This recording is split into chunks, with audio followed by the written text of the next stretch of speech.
donc moribonde. Mais pour autant, n'y a-t-il plus de réseau à l'œuvre dans la relation entre la France et ses anciennes colonies? Pas si simple. Le 31 octobre 2009, François Stéphanie se rend au Gabon en avion privé. Il est le grand maître de la GLNF, la Grande Loge Nationale Française, une des deux plus importantes obédiences maçonniques françaises avec le Grand Orient. La Grande Loge du Gabon vient d'élire un nouveau grand maître en remplacement de feu Elhadj Omar Bongo Ondimba, et ils ont organisé une tenue de Grande Loge à l'occasion de laquelle on procède à l'investiture, c'est-à-dire à l'installation suivant une cérémonie rituelle. Et c'est la Grande Loge nationale française, en tant que loge mère de la Grande Loge du Gabon, qui a le privilège d'installer ce nouveau grand maître. C'est pour ça que j'y vais avec mes officiers installateurs.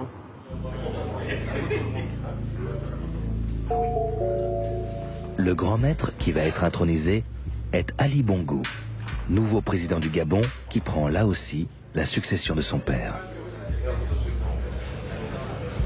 Dans la plupart des anciennes colonies françaises d'Afrique noire, les chefs d'État sont francs-maçons.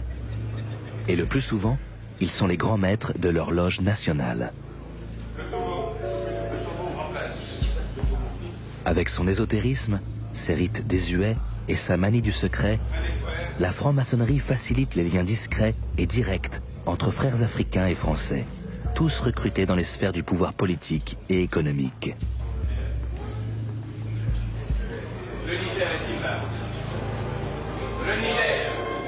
Aujourd'hui, ils sont tous là, tous les présidents africains ou leurs représentants au plus haut niveau.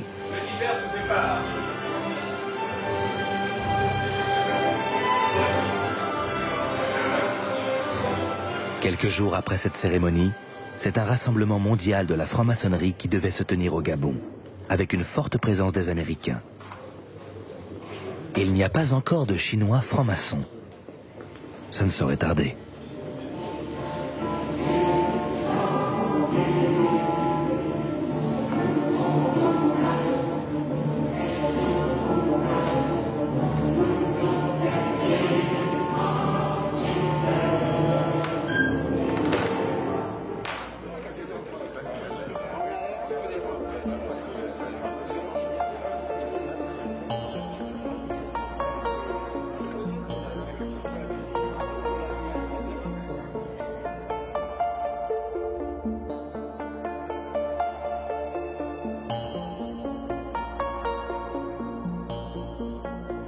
La France-Afrique, ce système de relations complexes entre la France et l'Afrique, créé par le général de Gaulle, s'est effondré.